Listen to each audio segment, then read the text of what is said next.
అప్పుడు ఎంత వస్తున్నాయి, ఇప్పుడు ఎంత వస్తున్నాయి? ఇప్పుడు గెలిచిన వెంటనే 1000 రూపాయలు ఇచ్చినాడు. నేనే కదా చంద్రబాబు నాయుడు. అందరికీ నమస్కారం. ఈరోజు రామన్నరెడ్డి గ్రామానికి పెన్షన్ కార్యక్రమానికి ఎన్టీఆర్ భరోసా కార్యక్రమం భాగంగా రామన్నరెడ్డి గ్రామానికి రావడం, అలాగే ఇక్కడ విచ్చేసినటువంటి ప్రతి ఒక్కరికి ధన్యవాదాలు తెలియజేసుకుంటున్నాను. అలాగే నారా చంద్రబాబు నాయుడు గారు ప్రవేశపెట్టినటువంటి ఎన్టీఆర్ భరోసా పెన్షన్ కార్యక్రమం గత ప్రభుత్వంలో 3000 రూపాయలని ఇస్తుంటే నారా చంద్రబాబు నాయుడు గారు వచ్చిన వెంటనే సీఎంగా అయిన వెంటనే ఇమ్మీడియట్గా 1000 రూపాయలు పెంచి 4000 రూపాయలను పెన్షన్ ఇవ్వడం జరుగుతుంది. అలాగే ఫిజికల్ హ్యాండిక్యాప్డ్ వాళ్ళకి 4000 రూపాయల నుంచి 6000 రూపాయలు పెంచడం జరిగింది.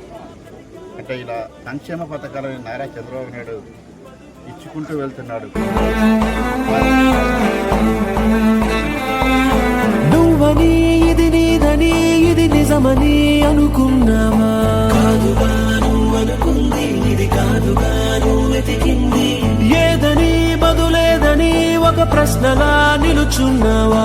కాలమే వెను తిరగనిది